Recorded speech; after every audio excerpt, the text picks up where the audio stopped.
नमस्कार दोस्तों, डेट है आज की 10 फरवरी 2023 और स्वागत है आपका एटोवेल डिस्कशन में।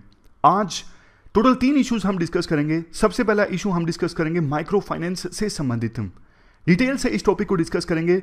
जीएस पेपर 2 का एक टॉपिक हमारा कवर हो जाएगा इससे। उसके बाद दूसरा आर्टिकल हम डिस्कस करेंगे इंडिया की इकोनॉमिक ग्रोथ से संबंधित। तीसरा, इंडिया फ्रांस रिलेशनशिप। 25 साल पूरे हो चुके हैं इंडिया और फ्रांस के बीच में स्ट्रेटेजिक पार्टनरशिप इस्टेब्लिश हुए। क्या मायने हैं, कैसे रिलेशनशिप इवॉल्व हुई इंडिया और फ्रांस के बीच पिछले 25 सालों में, डिस्कस करेंगे इस आर्टिकल में। अब एक क्वेश्चन है, आगे डिस्कशन स्टार्ट करने से पहले एथिक्स का एक क्वेश्चन है। Best ethical action in one's public life is to follow the rules and regulation like a responsible citizen. क्या आप इसमें विश्वास रखते हैं? मतलब अगर कोई नागरिक रूल्स एंड रेगुलेशन को फॉलो करता है, एक रिस्पॉन्सिबल सिटीजन है, तो मतलब उसके एक्शंस एथिकल हैं, मतलब वो इस प्रकार से ये शो कर रहा है कि मैं एथिकल पर्सन हूं। क्या आप इससे एग्री करते हो? देखो, यस में आप ये बोलोगे, बहुत सारी चीजों के लिए सरकार ने ना कानून बना रखे हैं। जैसे आपको इधर उधर कूड़ा नहीं फैलाना। अगर कोई सिटीजन इधर उधर कूड़ा नहीं फैलाता है, अपने टैक्स टाइम पे देता है, सब कुछ हर एक चीज के लिए जो रूल्स एंड रेगुलेशन है उसको फॉलो करता है, तो आप बताइए सब कुछ आइडियल चलेगा, पूरी साफ सफाई रहेगी, सरकार के पास इतना पैसा टैक्स के रूप में आएगा, सरकार डेवलपमेंट लांच करेगी, तो कितना सब कुछ बढ़िया होगा। तो ऐसा करके सिटीजन शो कर सकता है कि मैं एथिकल हूं, अगर वो सारे काम रिस्पॉन्सिबल सिटीजन की तरह करता है। लेकिन देखो, अब नो में आप बोलोगे बहुत सारे एक्शंस ऐसे हैं जो लीगल होते हैं फिर भी एथिकल नहीं हैं। जैसे कि नाजी लोगों ने जो किया, इतने सारे जूस को मारा, काइंड ऑफ वो लीगल चीजें थी एक प्रकार से, मतलब वो कानून परमिट कर रहा था उन लोगों को जूस को मारने के लिए, लेकिन क्या वो एथिकल था? नहीं, टोटली अनएथिकल था। गांधी जी ने अंग्रेजों के खिलाफ जो लड़ाई लड़ी वो लॉ के अगेंस्ट थी, लेकिन वो एथिकल थी। तो दोनों पक्ष में आप पॉइंट्स लिखोगे, यस में भी और नो में भी, बैलेंस एस्टैब्लिश करोगे कंक्लूजन में। अब चलिए डिस्कशन स्टार्ट करते हैं। First important article micro finance से संबंधित है। आप जीएस पेपर 3 के इस टॉपिक से आर्टिकल को रिलेट कर सकते हो। देखो, इससे पहले कि हम कंटेक्स्ट की बात करें, बेसिक्स की बात कर लेते हैं। आप एक बात बताइए, माइक्रो फाइनेंस का क्या मतलब है? माइक्रो फाइनेंस वर्ड आपने सुना होगा, क्या मतलब है इसका? देखो, आसान भाषा में बात करें, ये 2 वर्ड से मिलकर बना है, माइक्रो और फाइनेंस। Micro plus finance. तो फाइनेंशियल सर्विसेज कौन सी सर्विसेज होती हैं? जैसे देखो, आप बैंक अकाउंट ओपन करने जाते हो, मान लीजिए आपने सेविंग अकाउंट ओपन किया किसी बैंक में, वो फाइनेंशियल सर्विसेज है। इसके अलावा बैंक ने आपको क्रेडिट दिया, ये फाइनेंशियल सर्विस है। आपने इंश्योरेंस करवाया किसी इंश्योरेंस कंपनी से, वो भी फाइनेंशियल सर्विस है। पेंशन संबंधित सर्विस है, ये भी फाइनेंशियल सर्विस है। समझ गए? ये सारी फाइनेंशियल सर्विसेज हैं। बट देखो, जब आप ये सब सर्विसेज समाज के थोड़े वीकर सेक्शंस को प्रोवाइड करते हो, तो वो हो जाती है माइक्रो फाइनेंस सर्विसेज। जैसे एग्जांपल देता हूं, मान लीजिए कोई मजदूर है, कंस्ट्रक्शन वर्कर है। अब देखो, उसके पास एक डेफिनेट इनकम नहीं है कि हर महीने के अंत में इतनी सैलरी आएगी, कभी काम मिला कभी नहीं भी मिला। और अगर उसे क्रेडिट चाहिए, उसके पास गिरवी रखने के लिए कुछ नहीं है, कोलेटरल के रूप में कुछ नहीं है कि हाँ ये दे के मैं लोन ले सकूं। इंश्योरेंस सर्विस उसको चाहिए, वो ज्यादा प्रीमियम नहीं दे सकता। वो बैंक अकाउंट ओपन करने जाता है तो बैंक की कंडीशंस फुलफिल नहीं कर सकता कि जैसे हाँ 5,000 रुपए मिनिमम बैलेंस होना चाहिए, ये ट्रांजैक्शनल चार्ज लगेगा जब आप कोई बैंक में ट्रांजैक्शन करोगे। तो समाज के वीकर सेक्शंस को, इकोनॉमिकली वीकर सेक्शंस को जब फाइनेंशियल सर्विसेज प्रोवाइड की जाती है ना, वो होता है माइक्रो फाइनेंस। अब समझ गए आप? माइक्रो फाइनेंस में सर्विसेज इस प्रकार से होंगी, ध्यान में रखा जाएगा कि सामने वाला पर्सन थोड़ा इकोनॉमिकली वीक है, इसलिए उसे बैंक अकाउंट ओपन करने के लिए कोई मिनिमम थ्रेशोल्ड नहीं है, मतलब इतना तो डिपॉजिट आपको रखना ही पड़ेगा, फॉर एग्जांपल 1,000 या फिर 5,000। इंश्योरेंस अगर वो पर्सन करवाएगा तो उससे प्रीमियम बहुत कम लिया जाएगा, 10 रुपए, 20 रुपए, 50 रुपए, इस टाइप का। तो ये हमने समझ लिया माइक्रो फाइनेंस का बेसिक। अब जानते हैं कंटेक्स्ट क्या है। आरबीआई ने ना हाल ही में अपनी एक रिपोर्ट रिलीज की, 26th फाइनेंशियल स्टेबिलिटी रिपोर्ट। इस रिपोर्ट में आरबीआई ने कहा कि माइक्रो फाइनेंस सेक्टर में जो लोन दिया जा रहा है ना इकोनॉमिकली वीकर लोगों को, वो लोन तो काफी तेजी से बढ़ा है। लेकिन देखो, चिंता की बात यह है कि माइक्रो फाइनेंस क्रेडिट जो दिया जा रहा है इकोनॉमिकली वीक सेक्शंस को, उसमें बैड लोन में जो लोन कन्वर्ट हुआ है ना, वो भी बड़ा है। मार्च 2022 में जितना माइक्रो फाइनेंस क्रेडिट जाता था इकोनॉमिकली वीकर लोगों को, उसमें से 12% बैड लोन हो जाता था। मतलब बैड लोन का जो आंकड़ा था 12% था मार्च 2022 में। सितंबर में ये बढ़ के 14% हो गया है। बैड लोन मतलब वो लोन जो वापस नहीं आता। जैसे कोई माइक्रो फाइनेंस कंपनी है एबीसी, इसने एक्स पर्सन को लोन दिया बिना किसी कोलेटरल के। अब 90 दिन हो गए, कोई पेमेंट नहीं आई, कोई इंस्टॉलमेंट नहीं आई एक्स की तरफ से एबीसी कंपनी को, तो मतलब वो बैड लोन में कन्वर्ट हो गया, इस टाइप में। इसके बाद हम माइक्रो फाइनेंस के कंपोनेंट्स की बात करते हैं। ये माइक्रो फाइनेंस के कुछ कंपोनेंट्स हैं, जैसे देखो micro credit, micro insurance, micro saving, micro finance institutions. सबसे पहले देखिए माइक्रो क्रेडिट क्या होता है।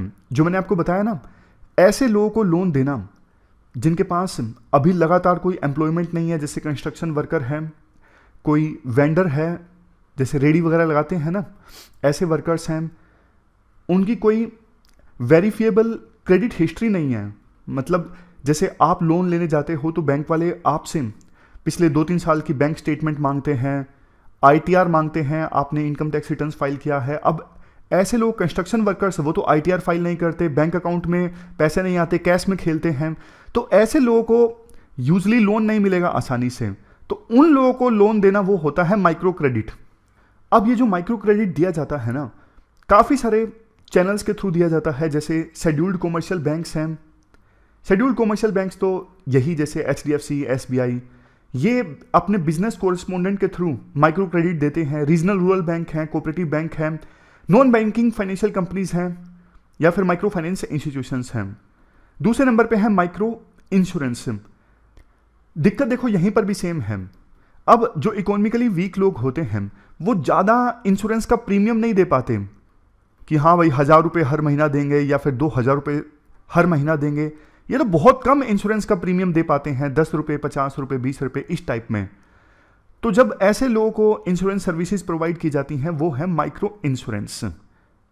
माइक्रो इंश्योरेंस में हर तरह की इंश्योरेंस सर्विस आ जाती है, जैसे जो फसल उगाई है उसके डैमेज को कवर करना, लाइव स्टॉक यानी पशुओं का इंश्योरेंस करवाना।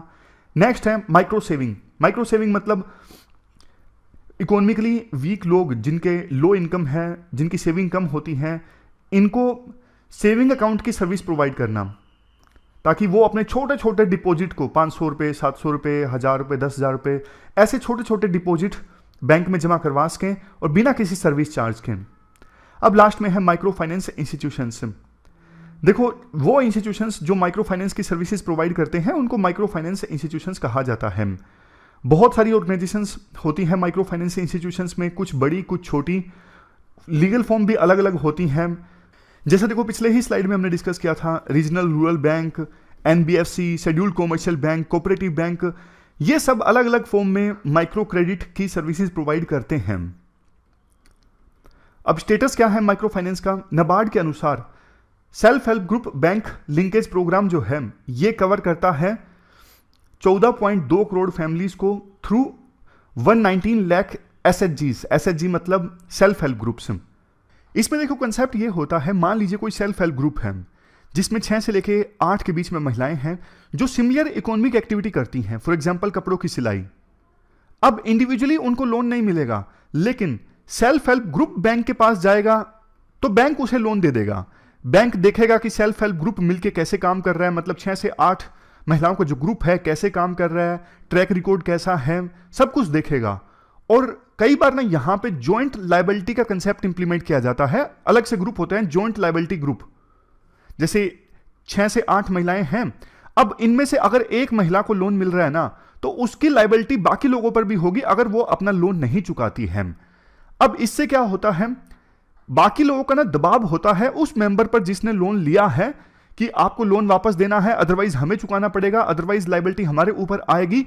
तो ना वो महिला ज्यादा चांस है लोन चुका देगी, या फिर वो पर्सन जिसने लोन लिया है जॉइंट लायबिलिटी ग्रुप में वो लोन चुका देगा, क्योंकि बाकी लोगों का दबाव रहता है। तो जब किसी प्रकार की कोलेटरल ना होना, अब देखो कोई चीज गिरवी रख दे तो बैंक को कोई दिक्कत ही नहीं है, क्योंकि उसे डर है कि अगर मैंने लोन नहीं चुकाया तो जो भी चीज मैंने गिरवी रखी है, फॉर एग्जांपल प्रॉपर्टी या फिर लैंड, वो मेरी जब्त हो जाएगी। लेकिन जो इकोनॉमिकली वीकर लोग होते हैं उनके पास गिरवी रखने के लिए कुछ नहीं होता, तो वहां पे ये जॉइंट लायबिलिटी ग्रुप वाला जो कंसेप्ट है वो काम आता है। अब देखो हम माइक्रो फाइनेंस के बेनिफिट्स डिस्कस करते हैं इसके बाद। Credit to low income borrowers, कम इनकम वाले जो लोग हैं वो लोन ले सकते हैं माइक्रो फाइनेंस के थ्रू। जैसा हमने पहले डिस्कस किया, पुअर रीजन्स में यानी बैकवर्ड रीजन्स में छोटे छोटे एंटरप्रेन्योर्स हैं जिन्होंने अपना बिजनेस इस्टेब्लिश किया है, उनको पैसा चाहिए कम अमाउंट में ताकि अपना बिजनेस खोल सकें या फिर एक्सपेंड कर सकें, तो उनको लोन मिल जाता है। नेक्स्ट, कोलेटरल फ्री लोन्स, बिना कोई चीज गिरवी रखे लोन मिल जाता है माइक्रो फाइनेंस में। जिसके पास गिरवी रखने के लिए कुछ नहीं है तो वो पर्सन भी लोन ले सकते हैं। नेक्स्ट है इनकम जनरेशन। अब माइक्रो फाइनेंस इंस्टीट्यूशंस के द्वारा जो ये छोटे छोटे अमाउंट में लोन प्रोवाइड किया जाता है ना, तो इससे बहुत सारे लोग अपना नया बिजनेस ओपन कर लेते हैं, उनका घर का खर्चा चलने लगता है, उनका इनकम बढ़ जाता है, ये फायदा होता है। Next, women empowerment. अब देखो सेल्फ हेल्प ग्रुप्स को मान लीजिए लोन मिलता है, माइक्रो क्रेडिट मिलता है। ज्यादातर सेल्फ हेल्प ग्रुप्स तो आपको पता है महिलाओं के हैं, तो महिलाओं को सबसे ज्यादा फायदा होता है माइक्रो फाइनेंस का। यहां पर देखिए आप, नाबार्ड की रिपोर्ट के अनुसार self help groups bank linkage programme ने 119 लाख एसएचजीज यानी सेल्फ हेल्प ग्रुप्स को फायदा पहुंचाया है, जिसमें से 87% जो सेल्फ हेल्प ग्रुप्स हैं वो महिलाओं के हैं। Next, rehabilitation. अब देखो नक्सल प्रभावित एरिया है, वहां पे नक्सलिज्म की वजह से कुछ लोगों का घर बार पूरी तरह से नष्ट हो गया। अब नक्सलिज्म से प्रभावित लोगों को अगर माइक्रो फाइनेंस मिलता है, माइक्रो क्रेडिट मिलता है, तो फिर से वो अपना घर बसा सकते हैं, फिर से अपना काम धंधा स्टार्ट कर सकते हैं। तो माइक्रो फाइनेंस रिहेबिलिटेशन में मदद करता है। नेक्स्ट है रूरल डेवलपमेंट। अब चूंकि देखो माइक्रो फाइनेंस रूरल एरियाज में इकोनॉमिक एक्टिविटीज को बूस्ट करता है, तो इससे रूरल एरियाज में डेवलपमेंट आती है, वहां पे लोगों को लाइवलीहुड अपॉर्चुनिटीज मिलती हैं। नेक्स्ट है encourage self sufficiency and entrepreneurship. अब देखो माइक्रो फाइनेंस इंस्टीट्यूशंस उन लोगों को फंड्स प्रोवाइड करती हैं जिनको बहुत ज्यादा जरूरत है, जिनको नया बिजनेस स्टार्ट करना है। घूम फिर के वही पॉइंट आ रहा है, तो इससे रूरल एरियाज में भी एंटरप्रेन्योरशिप आती है, नए नए इनोवेटिव आइडियाज निकल के आते हैं। सबसे लास्ट में फाइनेंशियल इंक्लूजन होता है, मतलब वैसे लोग जो कॉमर्शियल बैंक में नहीं जा सकते, मतलब जिनको माइक्रो फाइनेंस की सर्विसेज नहीं मिल पाती, तो वो शायद उनका फाइनेंशियल इंक्लूजन नहीं हो पाता, वो अपना बैंक अकाउंट भी नहीं ओपन करवाते, क्योंकि यूजली प्राइवेट बैंक्स तो आपको पता है लिमिट रखते हैं, 1000 रुपए होना जरूरी है, 5000 रुपए होना जरूरी है, ट्रांजैक्शनल कॉस्ट इतनी लगेगी, एटीएम से पैसे निकलवाओगे तो इतनी कॉस्ट लगेगी। तो गरीब लोग ये सब नहीं अफोर्ड कर पाते, लेकिन माइक्रो फाइनेंस सर्विसेज के थ्रू उनका भी फाइनेंशियल इंक्लूजन हो जाता है। अब चैलेंजेस की बात करते हैं। सबसे पहला चैलेंज है financial literacy. Micro financial services होने के बावजूद बहुत से लोगों को ना पता नहीं होता इन सर्विसेज के बारे में कि ऐसी भी कुछ सर्विसेज एग्जिस्ट करती हैं, तो यूजली वो माइक्रो फाइनेंस इंस्टीट्यूशंस के पास जाते नहीं हैं। Next, inability to generate funds. अब देखो जो माइक्रो फाइनेंस इंस्टीट्यूशंस होते हैं, अब वो नॉट प्रॉफिट होते हैं, उनका मनसा ज्यादातर माइक्रो फाइनेंस इंस्टीट्यूशंस का की जो मनसा है, ऑब्जेक्टिव है, पैसा कमाना नहीं होता। अब चूंकि देखो पैसा कमाना उनकी मनसा नहीं है, तो वो पैसे लाए कहां से लोगों को लोन देने के लिए? तो फंड्स जनरेट करने में उन्हें बहुत दिक्कत आती है। जब वो फंड्स नहीं जनरेट कर पाएंगे तो फिर लोगों को, नीडी लोगों को लोन कैसे देंगे, माइक्रो फाइनेंशियल सर्विसेज कैसे प्रोवाइड करेंगे? नेक्स्ट है हैवी डिपेंडेंस ऑन बैंक्स। जो ये माइक्रो फाइनेंस इंस्टीट्यूशंस होते हैं ना, बैंक से उधार लेते हैं अपना काम चलाने के लिए, माइक्रो फाइनेंस सर्विसेज प्रोवाइड करने के लिए, और ज्यादातर इनको ना पैसा उधारी मिलता है प्राइवेट बैंक से, सरकारी बैंक से नहीं मिलता है। तो प्राइवेट बैंक से इनको जो पैसा उधार मिलता है वो कम ड्यूरेशन के लिए मिलता है, फॉर एग्जाम्पल 2 साल के लिए। नेक्स्ट है वीक गवर्नेंस। अब देखो बहुत सारे माइक्रो फाइनेंस इंस्टीट्यूशंस है ना, इनका स्ट्रक्चर कॉर्पोरेट नहीं होता, स्ट्रक्चर कॉर्पोरेट नहीं होता, इस वजह से गवर्नेंस में ट्रांसपेरेंसी नहीं होती। अब गवर्नेंस में ट्रांसपेरेंसी नहीं होती, इस वजह से आसानी से लोन नहीं मिलता। प्राइवेट बैंकों को भी डर लगता है कि इनको लोन दे दिया तो खा जाएंगे, कोई ट्रांसपेरेंसी नहीं है इनकी गवर्नेंस में, तो ये दिक्कत है। इसके बाद नेक्स्ट है इंटरेस्ट रेट। अब कुछ माइक्रो फाइनेंस इंस्टीट्यूशंस ऐसे हैं जो हाई इंटरेस्ट रेट चार्ज करते हैं, क्योंकि देखो इनको आसानी से फंड्स नहीं मिलते, इनको भी महंगे फंड्स उधारी पे लेने पड़ते हैं, तो फर्दर जो नीडी लोगों को ये लोन देते हैं ना, हाई इंटरेस्ट रेट पे देते हैं, तो गरीब लोगों को ना उतना ज्यादा इंटरेस्ट दे नहीं बनता, मतलब दिक्कत आती है उतना ज्यादा इंटरेस्ट देने में। नेक्स्ट है रीजनल इम्बैलेंस। अब देखो माइक्रो फाइनेंस इंस्टीट्यूशंस की जो ग्रोथ है ना वो भी अनइक्वल है। कहीं कहीं पर आप देखोगे जैसे साउदर्न स्टेट्स में ज़्यादा माइक्रो फाइनेंस इंस्टीट्यूशंस देखने को मिलेंगे, लेकिन जो गरीब राज्य है ना जैसे झारखंड, बिहार, यहां पर माइक्रो फाइनेंस इंस्टीट्यूशंस की संख्या कम है, जहां पर जरूरत है वहां पर संख्या कम है। अब क्या किया जा सकता है, वे फॉरवर्ड की बात आती है। देखो पिछले 20 सालों में माइक्रो फाइनेंस सेक्टर काफी एक्सपेंड हुआ है, लेकिन अभी कॉम्प्रिहेंसिव रेगुलेटरी फ्रेमवर्क होना चाहिए इन माइक्रो फाइनेंस इंस्टीट्यूशंस को रेगुलेट करने के लिए। ट्रांसपेरेंसी होनी चाहिए, जैसे वो लोन देते हैं बोरोवर को सारी चीजें पहले से क्लियर कर दें उन लोगों को जिनको लोन दिया जा रहा है कि इतना इंटरेस्ट रेट आपसे लेंगे, कोई मतलब चोरी छुपे कोई कंडीशन से अप्लाइड ऐसा ना हो, पहले से पता हो बोरोवर को कि इतना इंटरेस्ट रेट आप पे चार्ज किया जा रहा है। नेक्स्ट, अब नई नई ब्रांचेस ओपन करनी चाहिए माइक्रो फाइनेंस इंस्टीट्यूशंस को, खास करके उन एरियाज में जो पुअर हैं, जो बैकवर्ड हैं, जहां पे अभी उनकी पेनिट्रेशन कम है। नेक्स्ट, जिस प्रकार के प्रोडक्ट्स ऑफर किए जाते हैं उसमें भी डाइवर्सिटी आनी चाहिए, जैसे credit, saving, remittance, financial advice, non financial services जैसे ट्रेनिंग, स्पोर्ट, मतलब प्रोडक्ट्स में डाइवर्सिटी लाने की आवश्यकता है। ऐसा नहीं कि सिर्फ क्रेडिट देने के माइक्रो फाइनेंशियल सर्विसेज हो, बाकी चीजों की ना हो, जैसे सेविंग अकाउंट की, इंश्योरेंस की, बाकी चीजों की भी प्रोडक्ट्स उपलब्ध होने चाहिए। नेक्स्ट है, टेक्नोलॉजी का यूज होना चाहिए ज्यादा से ज्यादा ताकि ये अपने ऑपरेशनल कॉस्ट को कम कर सकें। सबसे लास्ट में, different source for raising funds. देखो ऐसा ना हो ये सिर्फ बैंकों के ऊपर डिपेंडेंट रहे फंड्स जनरेट करने के लिए, इनका कुछ मैकेनिज्म ऐसा होना चाहिए कि सेल्फ सस्टेनेबल इनका बिजनेस हो, खुद से ही इनका बिजनेस चलता रहे, बेशक ये प्रॉफिट ज्यादा ना कमाए लेकिन खुद से अपने ऑपरेशंस को सस्टेन कर सकें, ऐसा कम से कम इनका बिजनेस होना चाहिए। लास्ट में कंक्लूजन में ये कहा जाता है, देखो माइक्रो फाइनेंस सेक्टर ने ना बढ़िया इंपॉर्टेंट रोल प्ले किया है बैलेंस डेवलपमेंट लाने में, इंक्लूसिव डेवलपमेंट लाने में, समाज के सभी तबकों को डेवलपमेंट का फ्रूट मिले ये इंश्योर करने में। लेकिन अभी भी देखो माइक्रो फाइनेंस के जो फायदे हैं कुछ ही रीजन्स तक सीमित हैं और बहुत सारे इश्यूज भी माइक्रो फाइनेंस सेक्टर फेस कर रहा है। तो सरकार को चाहिए कि इस सेक्टर को अच्छे से रेगुलेट किया जाए और माइक्रो फाइनेंस इंस्टीट्यूशंस को इंसेंटिवाइज किया जाए, उनको सपोर्ट प्रोवाइड की जाए ताकि वो अच्छे से इन जो समाज के वीकर सेक्शंस हैं उनको सर्व कर सकें। तो ये पूरा आर्टिकल हमने डिस्कस किया, चलते हैं आगे।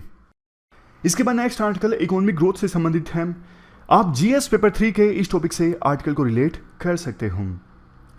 देखो कुछ समय पहले प्रधानमंत्री मोदी ने यह अनाउंस किया था कि 2024-25 आते आते देश की इकोनॉमी का जो साइज है वो $5 ट्रिलियन का हो जाएगा, यानी 5 सालों के अंदर अंदर $5 ट्रिलियन की इंडिया की इकोनॉमी हो जाएगी।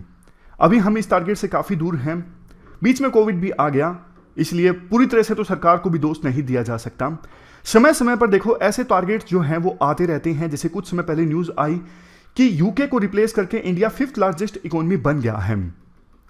एक लंदन बेस्ड सेंटर है, कंसल्टेंसी सेंटर यानी centre for economics and business research, CEBR, इन्होंने प्रेडिक्ट किया कि 2035 आते आते इंडिया की इकोनॉमी का साइज होगा $10 ट्रिलियन और इंडिया की इकोनॉमी 2037 आते आते वर्ल्ड की 3rd लार्जेस्ट इकोनॉमी बन जाएगी। इंडिया का एक इकोनॉमी से संबंधित न्यूज़पेपर है, उसने तो यह भी दावा कर दिया कि 2047 आते आते इंडिया वर्ल्ड की सबसे बड़ी इकोनॉमी बन जाएगी। देखो वेस्टर्न कंट्रीज में ना इंडिया के प्रति काफी ज्यादा अट्रैक्शन देखने को मिलता है, उसके ना बहुत सारे रीजंस भी हैं, तभी वो इंडिया के बारे में कई बार अच्छी कई बार खराब बातें बोलते हैं। क्योंकि देखो इंडिया ना एक ऐसा देश है, मतलब ईस्टर्न रीजन में देखोगे ना बहुत बड़ी हैरानी वाली बात है, इतना ज्यादा पॉपुलेशन वाला देश, वो भी डेमोक्रेसी। इंडिया के आसपास क्या आपको कोई देश ऐसा दिखता है जो इतना बड़ा हो साइज में और डेमोक्रेसी हो? इंडोनेशिया है, लेकिन इंडिया का साइज, इकोनॉमी, पॉपुलेशन, हर मामले में इंडिया इंडोनेशिया से बड़ा है। और दूसरा, इंडिया की जो ग्रोथ स्टोरी है ना वो काफी शानदार है। 200 साल तक अंग्रेजों ने इंडिया पर रूल किया, कॉलोनी बना के रखा, इंडिया को पूरी तरह से एक्सप्लॉइट किया, बट जिस प्रकार से इंडिया ने बाउंस बैक किया और अब इतनी बड़ी इकोनॉमी, इंडिया की इकोनॉमी का साइज इतना बड़ा है, इतना बड़ा इंडिया का मार्केट है, इस वजह से वेस्टर्न कंट्रीज इंडिया के प्रति अट्रैक्ट होती हैं। इसी वजह से इस प्रकार की जो रिपोर्ट्स हैं वो सामने आती रहती हैं। राइटर कहते हैं देखो चलो एक बार के लिए मान भी लिया जाए कि इंडिया ये टारगेट अचीव कर लेगा कि 2037 आते आते इंडिया की इकोनॉमी का साइज $10 ट्रिलियन। हालांकि ये बहुत ज़्यादा मुश्किल है, क्योंकि इस टारगेट को अचीव करना है तो इंडिया की एनुअल ग्रोथ रेट बहुत ज़्यादा होनी चाहिए, जो कि अभी नहीं है। चलो फिर भी हम मान लेते हैं कि $10 ट्रिलियन की इंडिया की इकोनॉमी हो गई 2037 आते आते। बट आप एक बात बताइए, अभी क्या इतनी ग्रोथ रेट से जब इंडिया आगे बढ़ेगा तो क्या वो ग्रोथ रेट बैलेंस्ड होगी या फिर इकोलॉजी को नुकसान नहीं पहुंचेगा जब इतनी हाई ग्रोथ रेट हम इंश्योर करेंगे? राइटर इन्हीं दो चीजों पे फोकस करते हैं, एक ग्रोथ रेट का बैलेंस होना, राइटर ना अनएम्प्लॉयमेंट पे ज्यादा फोकस करते हैं। राइटर बोलते हैं देखो ग्रोथ रेट इंडिया की हाई हो ये अच्छी बात है, लेकिन बैलेंस्ड भी होनी चाहिए। इस साल के बजट में मुश्किल से एक दो बार हमारी वित्त मंत्री ने अनएम्प्लॉयमेंट वर्ड का इस्तेमाल किया, लेकिन सच्चाई ये है कि आज के समय में जो मेल अनएम्प्लॉयड हैं उनकी संख्या कहीं ज्यादा है। 2016 में जितनी एम्प्लॉयमेंट थी उतनी एम्प्लॉयमेंट आज के समय में नहीं है, लेकिन इन चीजों पर सरकार ध्यान नहीं दे रही है कि अनएम्प्लॉयमेंट को कैसे एड्रेस करना है। देखो एग्रीकल्चर में आज के समय में हमारे देश की 50% जनता काम करती है। अगर उनको वहां से बाहर निकालना है ना तो मैन्युफैक्चरिंग सेक्टर में एम्प्लॉयमेंट का होना जरूरी है। आईटी सेक्टर एक्सपेंड होता है तो उससे काम नहीं चलेगा, क्योंकि एग्रीकल्चर सेक्टर में जो अभी लोग लगे हैं वो अनस्किल्ड हैं। उनको आप आईटी सेक्टर में एडजस्ट नहीं कर सकते, उनको मैन्युफैक्चरिंग सेक्टर में एडजस्ट कर सकते हो, लेकिन उतना तेजी से हमारा मैन्युफैक्चरिंग सेक्टर एक्सपेंड नहीं हो रहा है, क्योंकि मैन्युफैक्चरिंग सेक्टर को एक्सपेंड होने के लिए ना डिमांड चाहिए। डिमांड कब होगी? डिमांड देखो जब पैदा होगी जब लोगों के पास में ज्यादा पैसा उपलब्ध होगा। अभी ना इतनी ज्यादा फूड इन्फ्लेशन है, खाने पे लोग इतना पैसा खर्चा कर देते हैं कि उनके पास और ज्यादा एक्स्ट्रा चीजें खरीदने के लिए पैसा रहता ही नहीं है। लेकिन सोच के देखिए, अगर फूड इन्फ्लेशन कम हो, जो चीज आज खाने की 100 रुपए में मिलती है, मान लो वो 80 रुपए मिले, 70 रुपए में मिले, तो बाकी 20-30 रुपए जितने बचेंगे वो एक्स्ट्रा कोई पर्सन खर्च करेगा दूसरी चीजों को खरीदने के लिए। इसी से तो डिमांड प्रोड्यूस होगी। तो महंगाई को एड्रेस सरकार करे तब जाके डिमांड प्रोड्यूस होगी, तब जाके चीजें ज्यादा प्रोड्यूस होंगी, मैन्युफैक्चरिंग एक्टिविटीज ज्यादा होंगी, तब जाके एग्रीकल्चर सेक्टर से बाहर निकल के लोगों को मैन्युफैक्चरिंग सेक्टर में जॉब्स मिलेंगी। अब इसके बाद बात करते हैं राइटर इकोलॉजी की। अब देखो इतना सरकार हाईफाई ग्रोथ सुनिश्चित करना चाहती है, अब आपको भी पता है इसके लिए फिजिकल इंफ्रास्ट्रक्चर इस्टेब्लिश करना होगा। इवन स्टेट गवर्नमेंट्स भी इनमें पीछे नहीं है। अलग अलग जगह पे हाईवेज बनवाना, रोड बनवाना, दूसरा इंफ्रास्ट्रक्चर बनवाना, चाहे उसके लिए पेड़ों को काटा जाए, इकोलॉजी को नष्ट किया जाए, कोई फर्क नहीं पड़ता, सरकारें इस पर ध्यान नहीं देती।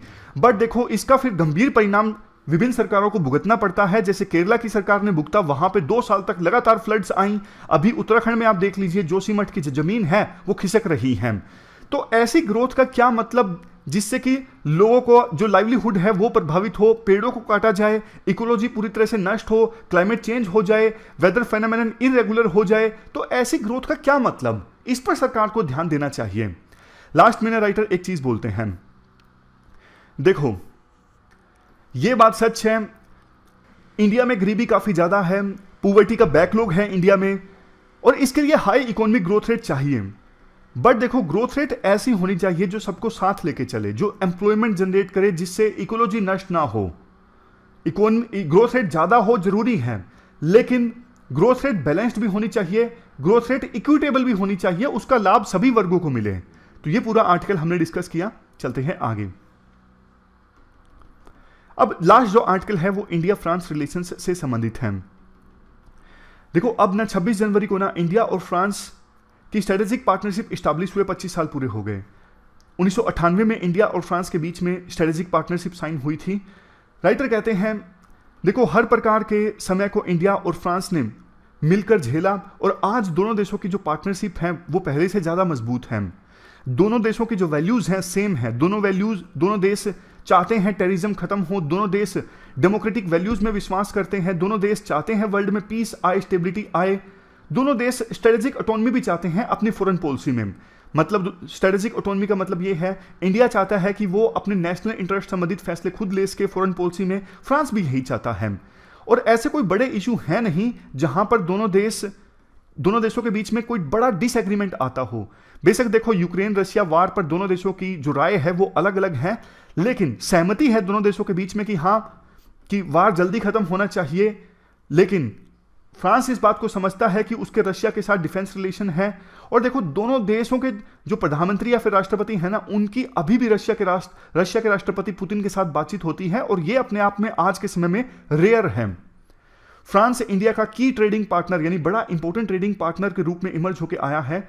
2021-22 के रूप में दोनों देशों के बीच में एनुअल ट्रेड था $12.42 बिलियन। और फ्रांस आज के समय में इंडिया में 11वें नंबर पे सबसे बड़ा फॉरेन इन्वेस्टर है। अप्रैल 2000 से लेकर जून 2022 के बीच में फ्रांस ने इन्वेस्टमेंट की है इंडिया में $10.31 बिलियन की, जो कि इंडिया में आने वाली टोटल एफडीआई का 1.70% है। इसके अलावा देखो, फ्रांस इंडिया का एक बहुत इंपॉर्टेंट डिफेंस पार्टनर है। 2017 से 2021 के बीच में सेकंड लार्जेस्ट डिफेंस सप्लायर है रशिया के बाद। और आपको पता है 36 राफेल फाइटर जेट इंडिया ने फ्रांस से परचेज किए हैं।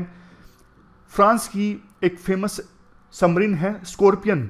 स्कॉर्पियन सबमरीन इंडिया में डेवलप होगी। 2005 में इसके लिए एग्रीमेंट साइन हुआ था।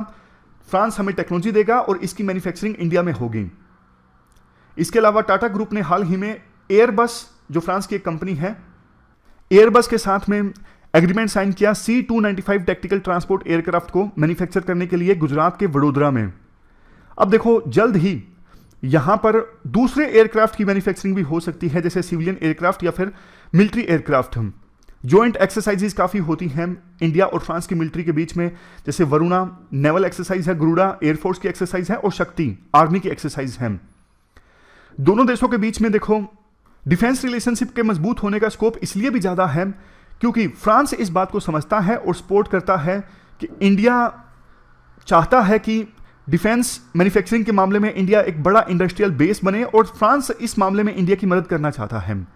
फ्रांस देखो वो देश है जिसने सबसे पहले इंडिया के साथ में सिविल न्यूक्लियर डील साइन की। 1998 के बाद में इंडिया के ऊपर ना काफ़ी सारे सैंक्शंस लगे थे।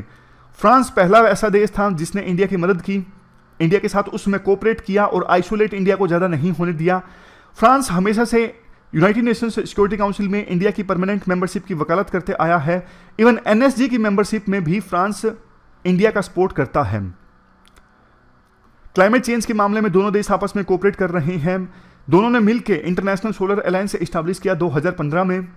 और देखो, इंडियन ओशन में ना फ्रांस के रीयूनियन आइलैंड्स हैं, तो इंडियन ओशन में फ्रांस का भी इंटरेस्ट है और इंडिया का तो इंटरेस्ट है ही। परंपरागत रूप से इंडिया का डोमिनेंस रहा है इंडियन ओशन में। तो 2008 में जब फ्रांस के राष्ट्रपति इमैनुअल मैक्रोन भारत की यात्रा पर आए थे ना, तो दोनों देशों ने joint strategic vision of India France cooperation in the Indian Ocean region को लॉन्च किया।